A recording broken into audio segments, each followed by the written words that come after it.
Just a side note, I'm not working with TransferWise anymore, but my lovely colleagues asked me today to come here and talk about the Singapore story.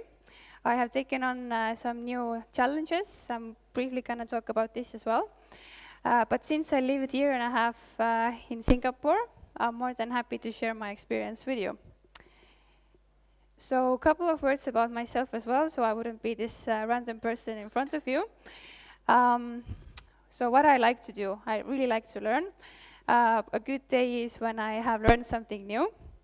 And I really like to learn about different cultures and also about how people think and act. And that kind of ties together with, with user experience as well, because if you think about it, you are always designing your product for the customer, and your customers are humans. So you really need to understand and empathize with them. I do have some design background as well. I used to freelance, that was some time ago already, but I've done bits and pieces of it throughout the years. And that ties together again with user experience design.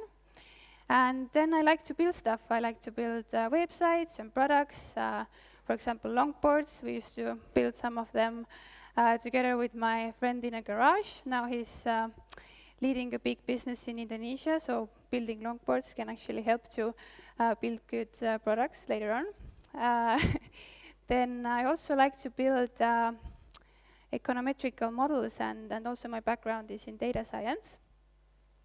And eventually, what I like to build as well are relationships and teams, because eventually if you have a good team, you can do everything. And there are a couple of pictures from my team that I had in Singapore, so my engineers and my bigger team. And with them, we managed to do a couple of pretty cool things. I'm going to tell you about it. But that was the past. So already now for a couple of months, I'm doing slightly different things. I believe that future of the business is a business that wants to bring positive impact to the world directly, whether it's in education, healthcare, sustainability, and I'm helping to do that through Social Enterprise Estonia. And we're also building education solution that should reshape how we do education in general. So that's about it, but let's get to Singapore. And if you go to a new market, you really want to understand what's happening there. Who are the people? How do they think? What they like, what they don't like? And Singapore itself is actually quite small market, so it's only 5.6 million people, but they have very mixed demographics, which means that you have very mixed talent as well. There are a lot of Chinese people, that this is the majority, also a lot of Malay people and Indians, and expats from the West as well. I think French are coming after that. And it's world financial hub, really. Some of the legal aspects of it are very favorable for businesses. Also, like if you go there as a traveler, you can just set up for a bank account. You don't need to be a citizen or actually living there. They do have very well-developed infrastructure with great social services as well. So if you look where Singapore is situated, it's basically in the crossroads in between. You have Malaysia, Philippines, Indonesia. If you need to do business in neighboring countries, you can just go on a plane and spend a couple of hours and you're there. Also, Australia and Sydney is 7 hours away. And Singapore is a very stable country, economy stable. Singapore dollar is a stable currency. If you compare it to Indonesian rupee, for example, then this fluctuates quite a lot. And something to keep in mind, Singapore is very risk-averse society, and they like to play it safe. What does it mean? So businesses and government, they do like to innovate, but they innovate on top of solutions that the West has already kind of tested. What does it mean?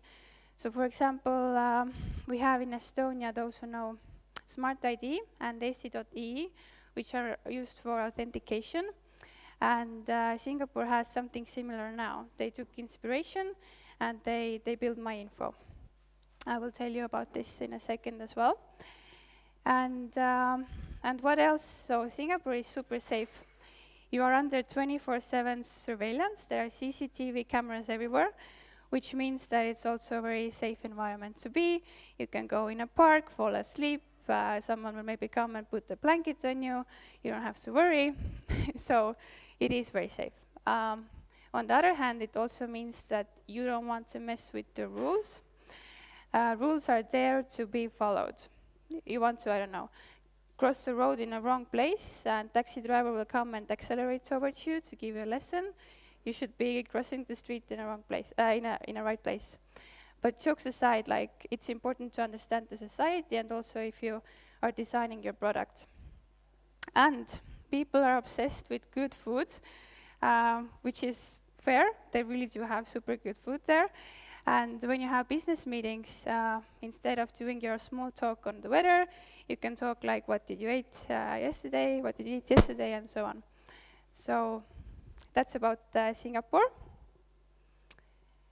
And yeah, my previous former colleague, Vera already told you how TransferWise works. So just a couple of words about the teams. We have autonomous teams, which means we used to have, I don't have it anymore. Anyway, TransferWise has autonomous teams. And it kind of means that you have like a startup within a startup. And I used to be part of that Asia startup, Asia tribe, Asia team. And I was taking care of two products, Singapore product and Indonesian product. And I'm going to tell you about Singapore one. So, yes, I took this quote from my own blog, but I really believe that it's true. So using the product should be straightforward and convenient enough so that even your grandmother is able to use it. And how to get there. So in Singapore, we had quite a nice regulatory issue as well when we started. We opened a little booth in downtown in Singapore, and in order for customers to use us, they needed to go to this place, like in a bank in the old days, and get themselves verified face-to-face. And as you can see, we grew as a market, but it was slow growth. Then we have that quite good banking team, and they managed to lobby the regulations, and we could move our operations online. Nevertheless, the user experience was still kind of bad. There were different documents customers had to submit and all of that. So that it was very a big hassle for them. And then with my team, we understood that we have to change that. And we started to localize our user flows by making the communication better, building solutions for that. And eventually, we understood that we have to make it instant. And I want to tell you why. And how we did it, we implemented basically a local Singaporean government database. We pulled the information, matched that with our customer information, and verified the customer in a second. So you go to TransferWise website, you can do a couple of clicks, and voila, you're our customer. I checked Christo's, our CEO, last mission update, which is also public, and he mentioned that Singapore has now the slickest user experience flow in TransferWise, so definitely something to be happy about. One step back. Yeah, and the stats. So quickly about this as well. How did we understand that the flow is so bad and our customers are not happy? We had 67% of customers, and the contacts were verification related. 41% of customers dropped off while they were going through the process. If you think about it, it's a very big chunk of people. And comparing to the other markets, it was like 20% higher. I'm doing too much things with my hands.